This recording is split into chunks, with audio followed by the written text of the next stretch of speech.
İsenmesiz kadarıyla dostlar. İsenmesiz. Мы уже много разных форм освоили, но даже те, которые освоили, не полностью еще исчерпали. Вот, например, на одном из занятий мы взяли такие притяжательные формы, притяжательные местоимения. Очень важные слова. Мой, твой и так далее. Они нужны не только в том варианте, как они используются в русском языке. В татарском у них еще достаточно много функций. Ну, например, по-русски, когда мы говорим о принадлежности, об обладании чем-то, мы говорим «у меня что-то есть». По-татарски это очень важная и нужная фраза, строится по-другому. Она строится с использованием как раз притяжательных местоимений. Причем вот как это выглядит.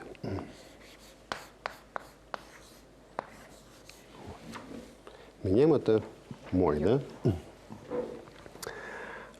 Допустим, у меня есть время. Время – это вакат. Мен вакыт бұл. Но мало, мы помним, да, что притяжательность дублируется. Мало того, что у нас есть местоимение притяжательное, мы добавляем еще, что здесь? Т, э, Вакатем. тым. То есть буквально это означает «мое время». Мое время. И, соответственно, если оно у меня есть, то выглядит это вот как. Меня вакатым бар. А если бывает так, даже гораздо чаще, что времени нет, то вместо бар мы что пишем? Юг. То есть у меня есть время, меня вакатым бар. Меня вакатым юг, у меня времени нет. Если мы хотим спросить кого-нибудь, вот попробуйте спрогнозировать, Альфинул, как мы скажем, у тебя есть время? Синең вакытың бар ма? Да. То есть, если мы задаем вопрос, соответственно, ставим притяжательное местоимение «твой», «твое». Соответственно, к «вакыт» добавляем притяжательное окончание уже второго лица.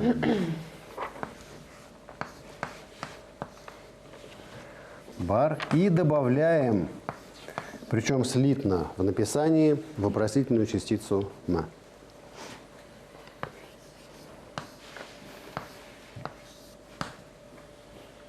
У тебя есть время? Синян вакатын барма. Более того, можно даже спросить, так есть или нет? Говорит, барма, юкма. Ну, вы можете заметить, что вот эта вопросительная частица, напомню, она относится только к общему вопросу, когда нет вопросительного слова. А к любой части речи может присоединяться. Причем присоединяется слитно, прямо вот так вот, барма. Значит, у меня есть, еще раз, притяжательное местоимение «мой» дублируется притяжательным окончанием. И, соответственно, синянь. И так все остальные. И еще одна есть очень полезная функция у притяжательных местоимений. Вы заметили, что в татарском языке в принципе нет предлогов в том понимании, в каком мы к ним привыкли в русском языке. То есть нам не надо говорить, там, я поехал в Казань, вот это «в» не надо. Что добавляется к Казани? Казанга. Все, это уже есть указание направления, никаких предлогов не надо. Но есть достаточно часто используемые и полезные послелоги. То есть отдельные такие словечки, которые в сочетании с притяжательными местоимениями, если речь идет о местоимениях, или с существительными, дают нам огромное количество разных смыслов. Самые популярные из них, в принципе, их достаточно много, но самые популярные, которые позволят нам уже потренироваться и какие-то предложения составить. С, то есть с кем, с чем.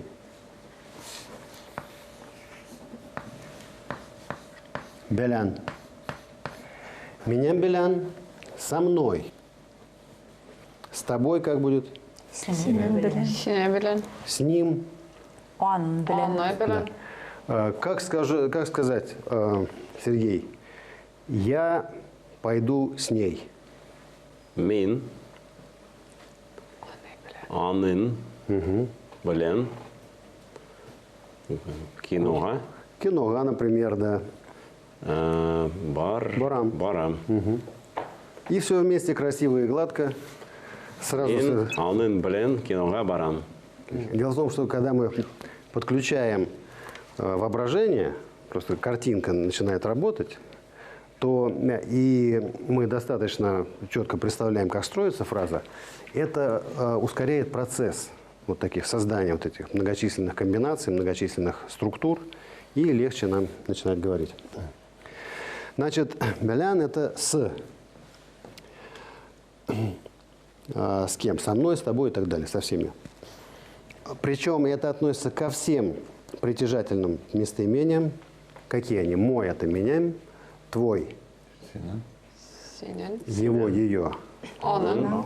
наш, Безнен. ваш. Сизнен. Сізнен. А вот со словом «они» с ними не требуется уже притяжательная форма, просто берется местоимение «они», «олар», и с ними получается «олар белян». Как мы скажем, Эльза, я работаю с ними. Мин алар белән эшлим. Да? Мин, олар белян, эшлим. Еще одно полезное, еще один полезный послелог. То, что соответствует русскому «о ком», «о чем». Туранда.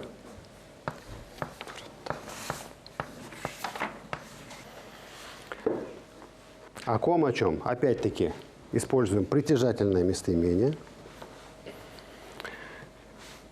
Миням туранда, синям туранда и так далее.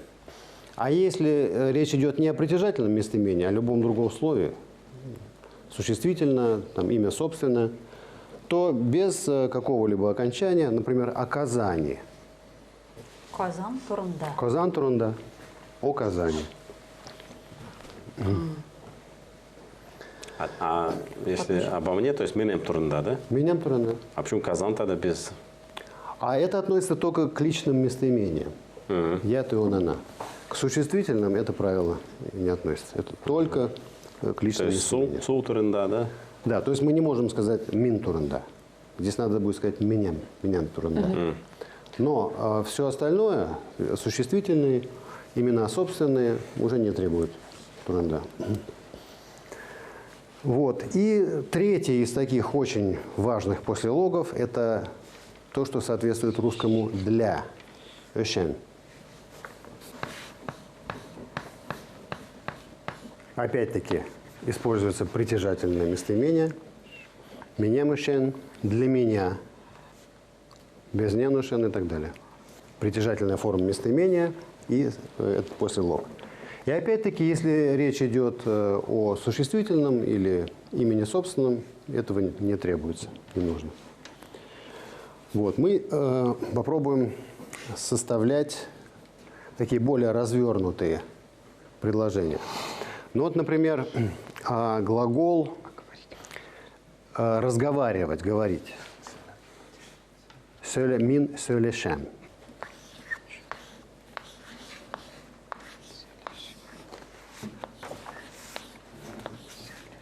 Söyleşem.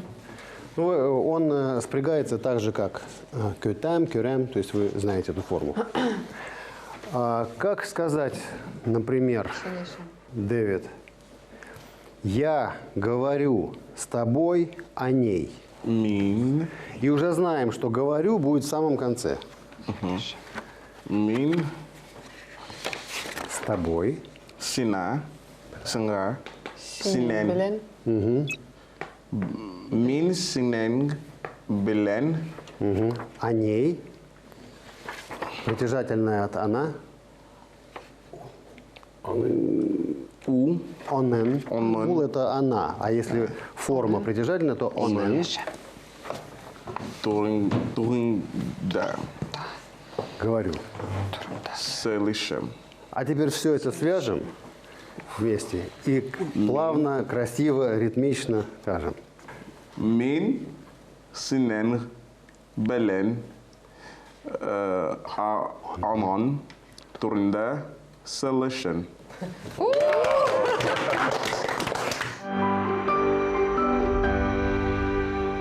Мы уже не довольствуемся какими-то просто сочетаниями местоимения глагол. Нас интересуют более такие развернутые структуры, предложения, целый текст. Ну, мы выходим на то, чтобы уже рассказывать какие-то истории. Дмитрий, а вот я составила предложение, например, о детях он говорит хорошо. Балалар турында Хороший человек. Так. ул яхши сейли. Значит, сначала ул. Первый будет Ну да, ну, так например, можно, вот о не детях принципиально, он да. говорит хорошо. Начинаем с чего? С ул или можно балалар турында? Как правило, с субъекта начинается. Но в принципе, помните вот этот эмоциональный момент? Если мы говорим о детях, он обо всех остальных говорит плохо, а о детях он говорит хорошо. Хорошо, давайте. Балалар турында ул яхши сейли. Да.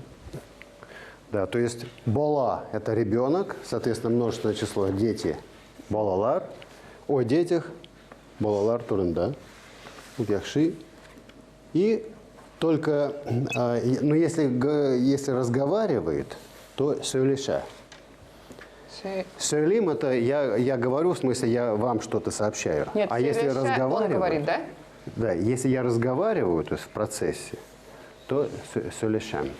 То есть он сюили, да? Так? Да, ну можно это имеет в виду, что он произносит хорошие слова. Ну, что он говорит во времени. Когда? Да. Сейли. Да, сөйли. А вот это сөйлеша – это быть в процессе разговора, разговаривать с кем-то. То есть просто сказать или разговаривать. Или сказать, и у тебя есть слушатель. Отлично. Это он кому-то говорит или в возрасте? Нет, вообще просто он вообще говорит. Ну вот он говорит хорошо о детях. А как сказать, а он о своих детях говорит хорошо? Балар турында. Нет, подождите. балалар. А если его? Балалар анын. Анан. Балалары. Да? Балалар. Да, есть, как сказать, мои дети. Минем. Нет, сама форма дети, но мои. Вот Балаларым. минем это как раз можно пропустить, но балаларым. Балаларым. Твои дети. Балалар. Рым. Да. Его дети. Баллары. Балалары. Балалары. А нельзя сказать узенеки? Нет? Или Собственные, да, это слово собственные. Но сама форма, это окончание, она уже говорит, что это о его детях речь. Твои дети это балаларын? Да. Вы помните вот эти окончания притяжательные? М, а здесь Н. Соответственно, если твердая форма, то если мягкая, то В данном случае, когда речь о детях, то балаларым, Вот балаларым. это, смотри. Мои дети, твои дети. Так как эти после логи, вот эти буквально три, они самые-самые частотные, с ними огромное количество сочетаний возможно. Запомним еще раз, что они используются в случае местоимений после притяжательной формы, минем, безнен и так далее, за исключением олар, они. Со всеми существительными, с именами собственными ничего не надо добавлять. Просто берем основную форму существительного, добавляем белян, это с, турында, о ком, о чем, эшен, для. И еще раз напомню, вот у меня или у кого-то еще есть, имеется, используется притяжательная форма плюс притяжательное окончание после того, что имеется. А, кстати, если уж о детях, Арина, как сказать, у меня есть дети? Минем балалар бар. Минем балаларым бар. Да. Минем балаларым бар. А в каком случае мы можем говорить о детях Но само слово «дети» не ставить во множественном числе. Это после числительных. То есть в татарском языке, если используется числительное, то после этого существительное не приобретает форму множественного числа. То есть один ребенок. Минем ике бала бар. Да, да. То есть, хотя детей двое, слово «ребенок» остается в единственном числе. Бала или балым? О, круто. Бола. Малам. И притяжательное тоже окончание. То есть вот это основная форма этого слова. Бола. Ребенок. Значит, если, как сказать, ребенок, мой ребенок один. Это сейчас шутка была или серьезно? Да? Минем бала. Верит, дурт, бала, бар. Если нам требуется множественное число, то добавляем стандартное окончание балалар. Вот это корень остается тот же. И в этом случае, так как заканчивается на согласный звук, то мы добавляем окончание. Да. Это уже будет «мои дети». Так если я хочу сказать, у меня есть 3 детей. Мин эш балам. Так вот, в случае, когда речь идет о числительном, там, допустим, бер, ике и так далее. Один ребенок бер бола, 2 ребенка ике бола все равно. Уже не ставится вот эта форма множественного числа. То есть буквально 2 ребенка. 1 ребенок, 2 ребенок. А это независимо от местоимения, которое стоит перед числом? Это зависит от числительного. Но в любом случае минем, ике, бала, не Да. балам. Угу. Правильно? Мы добавляем? Мы. Да, нет, Добавляем. притяжательное окончание добавляется. Ага, все Окей. понятно. Но не возникает форма множественного числа. В случае, когда есть числительное. Дмитрий, а в каких случаях используется берел, баламбар, икел? Это двое, трое. Трое, 2. Это называется собирательная форма числительного. Как вот, да. Вопрос. А это тоже относится к, допустим, времени? Если сказать, у нас есть 2 минуты.